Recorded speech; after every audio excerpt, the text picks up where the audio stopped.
changing your negative thought patterns. We mentioned in the last video that oftentimes we are the victims of biases in our own lives. When this is the case, sometimes we do not fully see ourselves the way we truly are, and we find that there are no faults in our thinking. This type of mentality can be very destructive because all of us make mistakes. All of us are human, and none of us have all the answers. That means that it can be very difficult for us to pinpoint when we have a negativity bias. We all have this. All humans tend to value negative information more highly than we value positive information. Interactions that leave you feeling horrible are often weighed and interpreted as more important than interactions that leave us feeling pretty good about ourselves. As horrible as this may be, it is just the way the human brain operates, and it can be extremely detrimental to our mental and emotional well-being. Fortunately, there are ways that we can begin to change our thought patterns so that we are no longer stuck dwelling on negative thoughts and situations.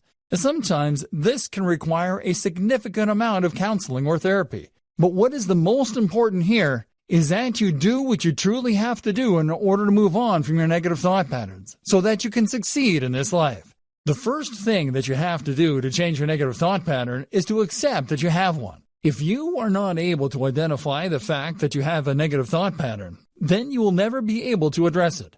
Sit down and really think about what it is that makes you feel bad about yourself. Think about the things in your life that you could be viewing with a more optimistic lens.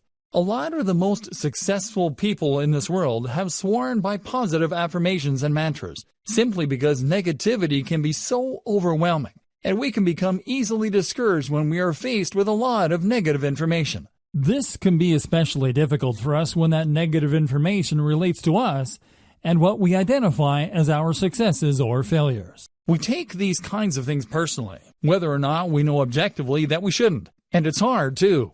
We are spending so much of our time and energy working toward a specific goal. It can hurt us deeply when we realize that our struggles and our efforts seem to have amounted to nothing. Not only does that hurt us emotionally, but it hurts our pride. We do not want to believe that we have wasted all of this time and energy on something that will not become what we wanted to. It's important to address your negative thought patterns. Everybody has a hard time maintaining a positive outlook sometimes, but you have to be able to train yourself to switch your mindset from negative to positive. This is where the mantras and positive affirmations can really come in handy. If you have a word or phrase that you can close your eyes and repeat to yourself when you start to feel overwhelmed by a certain type of situation, it can disrupt your negative thoughts and retract your mind towards something more positive. This is exceptionally important because not only does it help you feel a little bit better, but it physically begins to rewire the neurons in your brain. The way we think becomes habitual and cemented in our neural pathways. We begin to have unconscious impulses toward one reaction or another. This is why trauma can be so extremely damaging. When we are used to having negative sensory input all the time, we may begin to react negatively to things that don't necessarily warrant that type of reaction. We are out of control of our own synapses. And this can be very detrimental when you are attempting to achieve any goal whatsoever. Whether you have trauma or not, the fact remains that the brain begins to create familiar pathways in the brain that help us to understand how to process the information that we receive. If we begin to interpret our setbacks as opportunities rather than reasons to feel horrible about ourselves, then we are able to interpret the neural pathways as they fire off down the line and reroute them into a more healthy approach to achieving our goals. This can be done for anything. If you are feeling overwhelmed by any situation, instead of dwelling in that emotional addiction that your neurons have created for you, then you should do everything in your power to distract yourself from those negative thought patterns.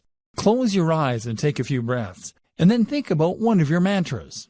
For example, if you are feeling overwhelmed because you feel as if you will never achieve anything of value in your life, take a deep breath and close your eyes. And tell yourself, yes, I will achieve the things that I set out to achieve, even if it takes a lot of work. This will help you to retrain your brain to begin to accept adversity as a normal part of life, and not something that will ultimately determine that you are not worth success. There is a reason that there are so many books out there about how powerful it can be when you change your mindset to become more positive. It can be so easy to become overwhelmed by the negative information surrounding us all. But when we are able to truly transcend these self-imposed limitations of our minds, The success we can achieve is incredible. The best thing you could ever do for yourself is to begin to rewire your brain to have a more positive outlook, especially when it comes to achieving your goals. That way, you will be able to move forward in your life and truly begin to succeed.